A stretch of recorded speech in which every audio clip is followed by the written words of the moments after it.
जैसे कि मेरा नाम है फ्रेड एलियर और ये शो हमारा चरवाह में एक बार फिर से आपका स्वागत है। परमेश्वर का धन्यवाद करते हैं कि एक बार फिर उसने मौका दिया है हर दिन की तरह, जब हम आज के दिन को देख नहीं पाए, और ये मौका दिया है जब हम परमेश्वर के वचन से आज कुछ और नई चीज सीख सकेंगे।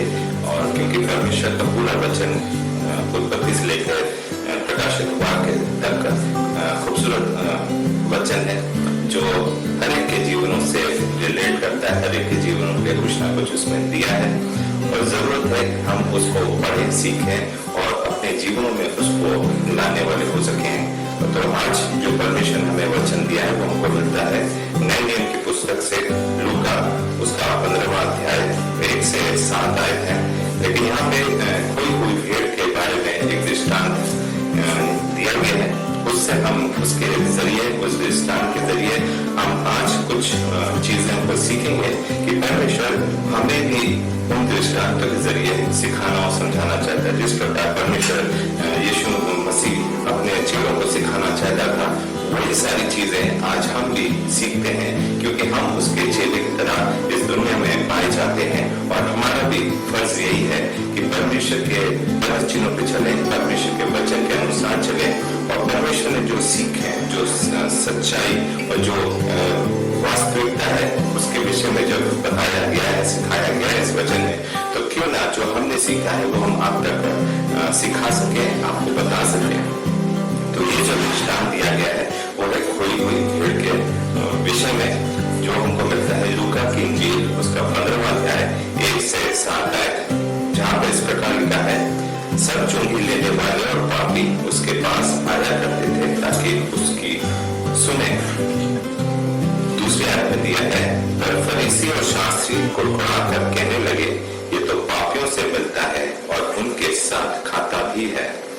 तब उसने उनसे ये दृष्टांत कहा, तुम में से कौन है जिसकी 100 भेड़ें हों और उनमें से एक खो जाए तो 99 को जंगल में छोड़कर उस खोई को जब तक मिल न जाए खोजता न रहे, और जब मिल जाती है तब वह बड़े आनंद से उसे कंधे पर उठा लेता है।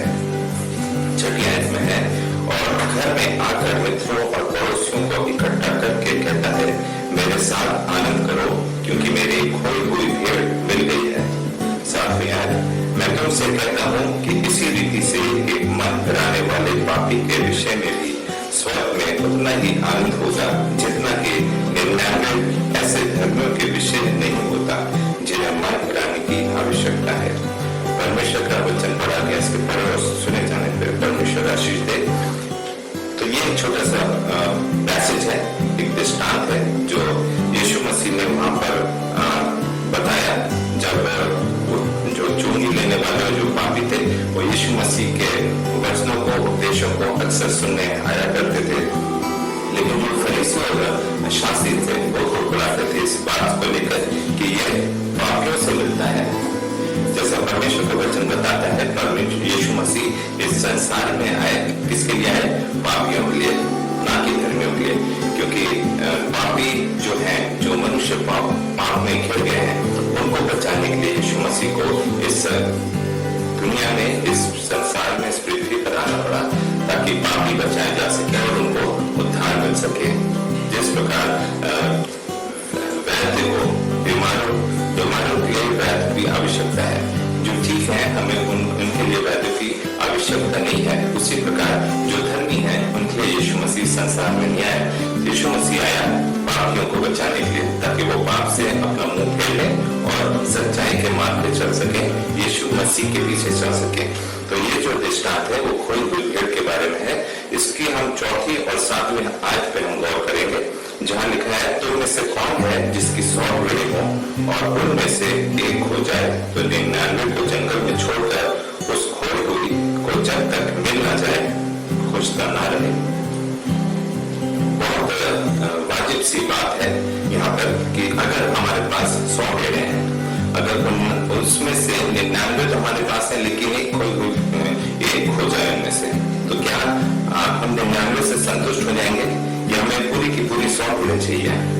जिस प्रकार अगर हमारे पास 10 रुपए हैं, उसमें से एक सिक्का गिर जाए तो हम 9 सिक्के को तो हमारे पास है, लेकिन जो एक सिक्का है उसको हम ढूंढने में लग जाते हैं। उसी विषय में, उसी तरह परमेश्वर का वचन यहाँ पर हमें यही बताता है कि ऐसा कौन है जिसके पास 100 भेड़ें हैं और उनमें से अगर 99 तो उसके पास है लेकिन एक हो जाए तो उसको ढूंढने नहीं जाएगा। वो जब तक ढूंढेगा तब तक जब तक उसको वो 100 भेड़ मिल ना जाए। और जब वो मिल जाती है तो उसको अपने कंधे को उठाकर आनंद मनाता हुआ अपने घर चला जाता है। लेकिन जब तक नहीं मिलता है तब तक पूरी कोशिश करता है, पुरजोर कोशिश करता है कि किसी तरह वो जो 100 भेड़ है उसको मिल जाए। और जब वो मिल जाती है तो वो क्या करता है, आनंद मनाता है, खुशियां मनाता है और वो अपने कंधे को उठा के अपने घर को चला जाता है। साथ ही यहाँ पे लिखा है, इसी से रिलेटेड है, यहाँ पे लिखा है तो मैं तुमसे कहता हूँ कि इसी रीति से एक मन फिराने वाले पापी के विषय में भी स्वर्ग में इतना ही आनंद होगा। एक मनुष्य जो धर्मी है और जब उसने यीशु मसीह को पा लिया, यीशु मसीह को फॉलो किया, यीशु मसीह के वचनों को पहचाना, यीशु मसीह की शांति को समझा, यीशु मसीह के कार्यों को देखा, तो उसने यीशु मसीह के मार्ग पर चलने की उसने दृढ़ता की, उसने विश्वास किया कि यही मार्ग है और यही सत्य है, यही है यीशु मसीह जो उसको बचा सकता है, उसका उद्धार हो सकता है। तो इसी विषय में यह दिया गया है, मैं तुमसे कहता हूँ कि इसी रीति से एक मन फिराने वाले पापी के विषय में भी स्वर्ग में इतना ही आनंद होगा। एक मनुष्य अगर उसका मन फिर जाता है, अगर वो पाप से छुटकारा पा जाता है, पाप की राह से वापस एक अच्छाई के रास्ते पर आता है या परमेश्वर को अपना उद्धार करता ग्रहण कर लेता है, तो स्वर्ग में बहुत आनंद मनाया जाता है। जिस प्रकार अभी हमने भेड़ के विषय में सुना कि जैसे उसको 100 भेड़ मिल गई तो उसने क्या किया, उसको अपने कंधे को उठाया और वो अपने घर को चल दिया, क्योंकि उसे आनंद मिल गया। क्योंकि उसकी जो चिंता थी, उसकी जो परेशानी थी, वो यही थी उसकी खोई हुई भेड़।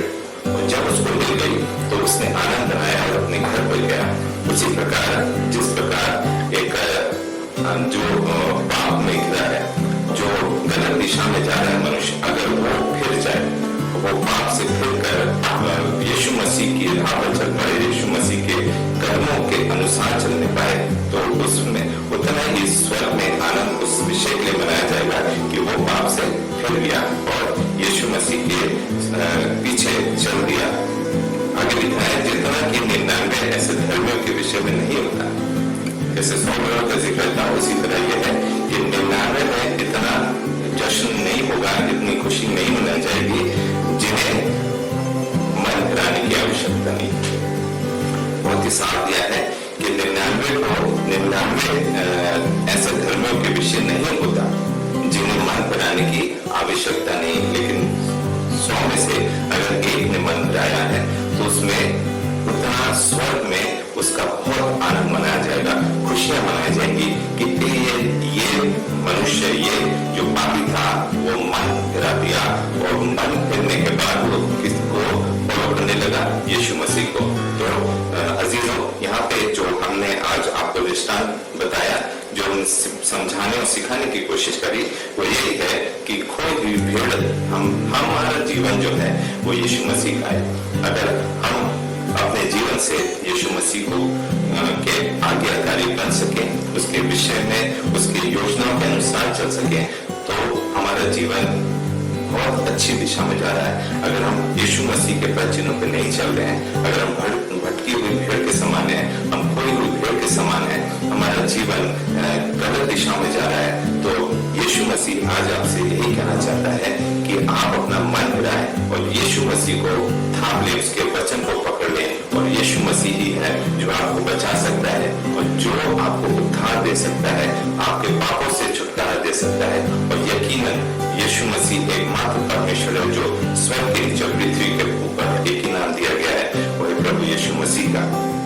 आशा करते हैं इस छोटे से वचन के साथ आपने कुछ बातें सीखने की कोशिश करी होगी।